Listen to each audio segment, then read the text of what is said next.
There's one thing I remember from my econ degree 40 some years ago in college.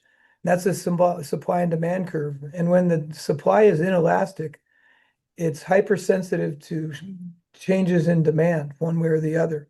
So that's why when demand goes up, you see the prices go up so fast.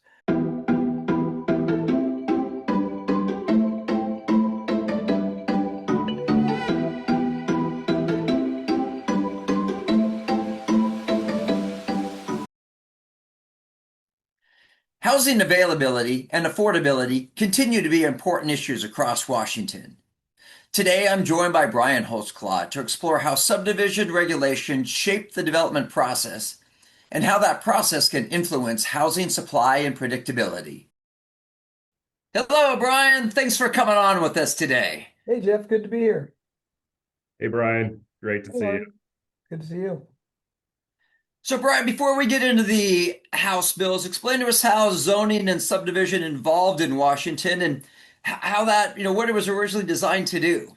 Well, what is originally designed to do is a good question, but our current statutes actually date back to 1969, but they go back even further than that to 1936 was when the current version of the statutes were enacted. Prior to 36, you could divide land by simply recording a plat and divvying it up. It was in 1936 that the legislature adopted the requirement to get local jurisdiction approval. That process essentially remained unchanged in what we have in the current statutes that were adopted back in 1969, over 50 years ago, going on 60 years ago now. From a legal framework, how does that framework show up today in subdivision, especially around like timelines and discretion? Well, it's interesting because I think what everyone envisioned for a plating process back in 1969 or even back as far as 36 is not what happens today. I think you need to start with looking at what the subdivision statutes say. They say that a plat is a neat and approximate drawing of the proposed subdivision showing the general layout of the project. I think Ari would agree that a preliminary plat that his company puts together is anything but a neat and approximate drawing of the general layout. It's more like construction plan level review or construction plan level detail of the plat. So we've really gone from a neat and approximate preliminary plat to what would have been considered at the time to be a final plat, but is now a preliminary plat. Yeah. And the approval has essentially remained unchanged. I mean, the basic requirement is in subsection 110 of the subdivision statutes, which talk about the local jurisdiction has to make findings that appropriate provisions are made for certain infrastructure, roads, schools, storm drainage, and the like. So that hasn't really, the discretion or approval requirements haven't really changed. But how we go about approving plats and the level of detail that a developer or builder has to submit to the jurisdiction is far different today than it was almost 60 years ago. At a high level, what problems are subdivision reforms and streamlining efforts trying to address in Washington? Well, there's really three things it's trying to address. First of all, we've created these artificial distinctions now between a short plat and a plat. I think Ari would attest that if you look at the submittal checklist for both of them in any jurisdiction, they're almost identical. For a short plat or a plat, you're gonna have to do a traffic study, wetland report, civil plans, drainage plans, landscape plans, tree plans. The requirements are all the same, but we have this artificial distinction that depending on the jurisdiction you're in and how many lots they allow in a short plat, you either have a public hearing or you don't. So in jurisdictions that allow 9 lots for a short plat, you get that a 9 lot short plat approved administratively without a hearing. Yet if you have 10 lots, you have to go through the long plat process and go through a public hearing process. So that's one thing it's trying to address, and this isn't a new concept. The legislature actually authorized this back in 1986 when it enacted RCW 58-17-095, which authorized local jurisdictions to approve plats, all plats administratively, just like a short plat. Everett has done this and has no qualms about how the process has worked, but not many other jurisdictions have followed suit. So that's one area that we're trying to address. The second is the pre-application process. It can vary in its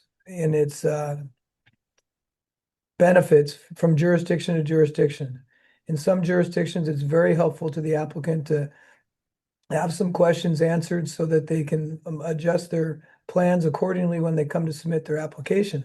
In other jurisdictions, they require a pre-app, but they won't make commitments. They won't tell you how they're going to interpret the code. They just say, well, bring it back to us in a formal application. We'll tell you what to do. That ends up wasting at the front end several months of time.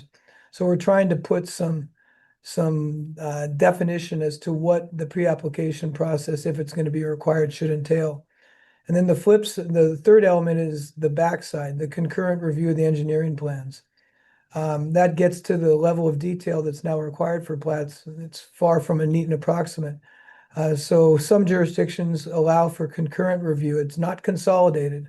It's not turning the plat and the construction plans into one permit, but it's allowing them to kind of go side by side so that the builder, once they have the plat approval, if they've had the construction plans concurrently reviewed, they're ready to hit the ground rather than starting from scratch at the P-plat approval and then taking 3, 4, 5 months to get the civil plans approved before they can start turning dirt and then building houses. So those are really the three pillars. And we've estimated that, in some cases that could save months of time, as much as 5 or 6 months in the permitting process or the plat approval process. And those are big numbers.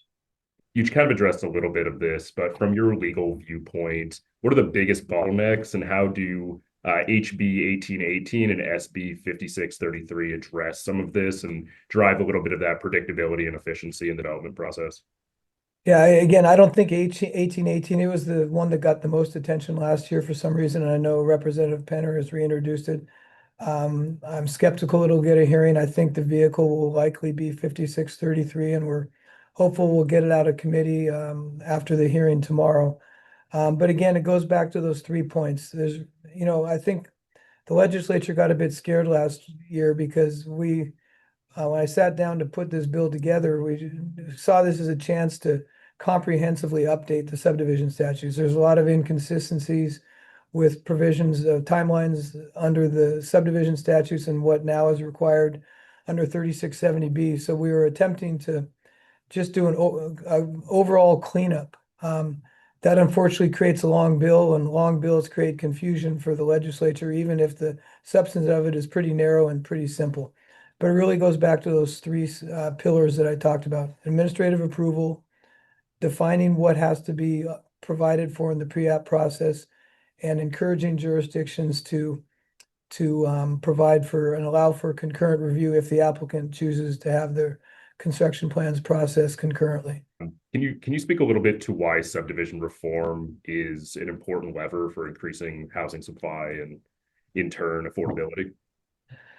Well, the legislature has made some great steps the last few years on increasing densities, but that's only half the step. I don't think they have an understanding of once they make the good legislative decision, what happens at the administrative level when the project goes to be processed. And that's where we start, and as you well know, you start running into roadblocks and hurdles and disputes over the interpretation of code language. So our aim is this is a big starting point for dealing with the permitting process. I know the legislature dealt with timelines through 52, I can't remember the numbers of the bills. There's so many flying around. But in terms of putting more teeth into the time requirements for jurisdictions to approve projects. But this bill would really get at incentivizing or getting rid of some of the hurdles to allow permits to be processed faster. And jurisdictions, I would hope, would welcome this because it frees up their resources. The challenge that we found dealing with the stakeholders is, there's many cities that agree with us and counties as well, but others do not. They're all over the board, so it's hard to find consensus with the jurisdictions. It's been entertaining on some calls when you hear one city planner say, "Well, we hate concurrent review, and here's all the reasons why," and a planner from another city says, "Well, I kind of disagree. We think it's really good and results in more expedient and efficient processing of applications." So it's a bit like herding cats. If they were to trend back towards some of those cities and counties who are less interested in moving this forward, what would you expect the impacts to be on housing production for large and small home builders?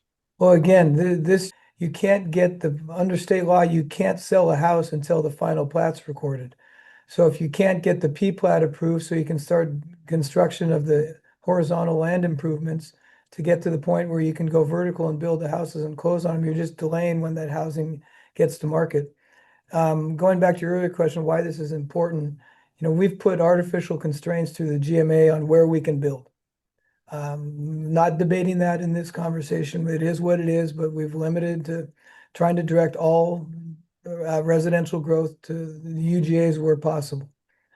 But there's one thing I remember from my econ degree 40 some years ago in college. And that's the supply and demand curve. And when the supply is inelastic, it's hypersensitive to changes in demand one way or the other. So that's why when demand goes up, you see the prices go up so fast. And so that's why it's important to get the housing, the permits processed that much faster, because we can only build houses. We can't build new land. So we need to make sure we're able to get the permits to build on the land that we are allowed to build on through the process that much quicker.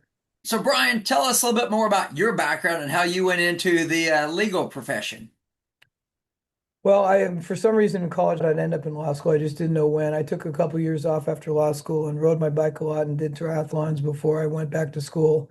A defining moment for me was I had the pleasure of taking land use from Dick Settle, kind of the godfather of SEPA and land use in the state. And I later worked with him at what was then Foster Pepper. But I remember he had his partner, Rich Hill, who was another mentor of mine at Foster Pepper, come in and talk to the land use class about why he liked what the land use practice was about and why he liked it. And I remember him writing up on the board three things: litigation, politics, and business. He liked how the land use practice was a combination of all three.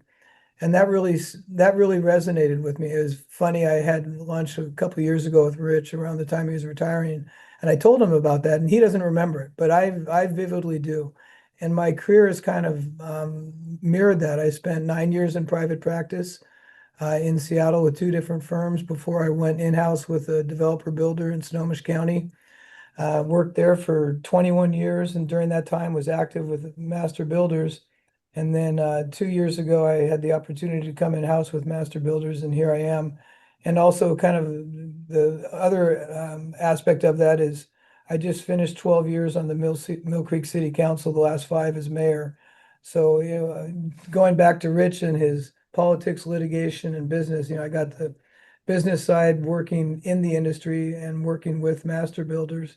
The practice involved litigation, both commercial litigation before I went in-house, and then taking a lot of projects to hearing and project appeals, working for a developer, and then hearing as an elected official, the getting the perspective of having to adopt the codes and policies, and then, going through the public process and hearing the public's comment on them. So it's been a kind of a combination of a lot of things after almost 33 years of practicing. Nice. So, give us just a two-part question here. A little bit, what is Master Builders? And then what's your role as general counsel for the Master Builders, and what work do you focus on? So Master Builders is the trade association for builders in King and Snohomish counties. We're the largest and oldest home building association in the country. We basically advocate for our builders. Our purpose and belief is to make home happen, and everyone deserves a place to call home. So we're out there working with local jurisdictions and right now at the state level, trying to get good pro-housing legislation passed that will facilitate builders like Ari and other members to get housing produced. So, and my role is, so we've never had a general counsel before I arrived here. We have several team lobbyists on our GA team that have law degrees, but they don't practice law and haven't necessarily focused on land use. So when Jerry and I were discussing what this role would be, it kind of had 4 pillars. The first is the board had identified as part of its strategic plan to build out a resource library on various topics. So this is a resource primarily for members, but it can also be used to educate elected officials. So we were just finalizing our issue brief on the subdivision reform. That's just an example of one of the briefs that's up on our resource page that is available to members, but we also use with electeds. The second is to be an educator for the lobbyists. We got a great team of eight lobbyists. They're fantastic at their jobs. They have some level of understanding of the issues that we deal with, but I've likened it to being an interpreter, having worked into the industry for 21 years and practiced law for 33. I can help them. I'm not trying to make them experts, but I'm trying to help them understand some of these issues better. So when they're looking at new codes or proposed codes in various jurisdictions, they have a better eye of what to look for. So, we do that through lunch and learns, for instance, we had one a couple months ago where I had another builder come in, and I asked him to bring in a plat application and lay it out on the table. So they could, and it took up a full, I don't know how long our conference room table is, 12 feet long, and it had something like 17 different piles between all the plans and components of a complete subdivision application. So trying to help them not just hear about what a plat application is, but see it and understand just a little bit. The third component is to implement our legal action policy, which the board adopted in my last year on the board in 2021, which is to define when master builders would get involved in legal actions that are on issues that are important to the industry. So one key component of that I want to highlight is it's not just suing jurisdictions, it's also coming to the defense of jurisdictions when they make tough decisions that we've been advocating for them to make. The best example and most recent is the Snohomish County Council's adoption of their critical areas update last year. FutureWise appealed it. We had been working extensively while that was under consideration. The county ultimately approved an ordinance with amendments that we advocated for. FutureWise appealed, and we filed an amicus brief in support of the county. And the oral argument before the Growth Board was just last week. And now we wait to hopefully get a final decision before February 23rd. So that's an example of how we're using our legal action policy to advocate on behalf of our members. And the fourth is, it was left undefined. The fourth element was really left undefined. We weren't sure where the role would take us. And in the first 2 years, it's really focused on some of these state legislative efforts that we hadn't identified when I started. So for instance, the subdivision reform started with a discussion between me and Clay White. And it morphed into this bill, and we were unsuccessful last year, but maybe got a little farther than we hoped. This session remains to be seen. It's a tough session, being a short session, and the financial issues the state has to deal with its budget, but we're cautiously optimistic. We'll see. I mean, if they're serious about wanting to do something about the housing emergency, hopefully this will get serious attention this session. So we're cautiously optimistic. Yeah, that's really interesting. It sounds like you've touched a lot of different pieces of policy here, both at your time in private practice as mayor and at MBAX, Master Builders. Is there a project or case that you've worked on specifically that's been especially meaningful to you? Well, as much fun as it was working with Jeff and Jack on the Ravensdale project back in the late 90s, I'd have to say working on the Suncadia project. I was with Karen Cross and Implement for 6 years. The application for that project was submitted to Kittitas County a month after I started there. And so I worked for 5.5 years through the permitting. In 2000, John Hempelman, myself, and Kevin Raymond took it through the hearings before the Planning Commission, joint hearings between the Planning Commission and county commissioners. Got the project approved in October of 2000, spent 2001 with John in Yakima defending the LUPA appeal from the project opponents, and also in Ellensburg defending the Growth Board appeal regarding the de-designation of the land as forest lands. We won those appeals, and then my last act was to document. There was a negotiated settlement, and I was charged with sitting down in rooms in the summer of 2002 on weekends, sometimes with Dave Bricklin, and hammering out the details of the settlement over the project, and it is what it is today. So I don't have the picture handy, but I like you. I'm sure you've both been to Suncadia, but I still remember it's probably in 1998 standing where the lodge is today, when that was nothing but forest lands with some dirt gravel roads going through it. And so it's been fun to be involved with that from beginning to end and literally see it evolve as it has come out of the ground. So that's been fun. Yeah, that's a really good example there. And what tenacity your team had to have to go through all those processes. If you could share one piece of advice from your career in housing and land use that you believe made you the most successful here or was most important to your success, what would it be? You know, I was thinking about that today, and I kind of divide this. The land use role kind of has two things. It's both the legislative side and the legal or litigation type true land use side. And I think what jumped out at me more than anything was on the legislative side, you really need to be a good educator because, you know, I think a lot of people assume that the elected officials sitting up on the dais of these cities and counties have an understanding of land use law. You guys know it quite extensively because you're in the weeds with it every day. 99% of elected officials don't get it.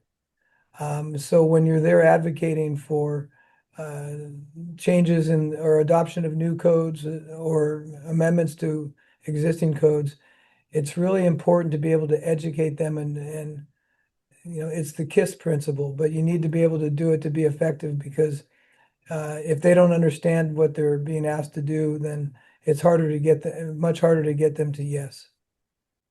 Yeah, that's a really great piece of advice there. Yeah, so Brian, if people want to connect with you or the master builders, what would be the best way for them to do so?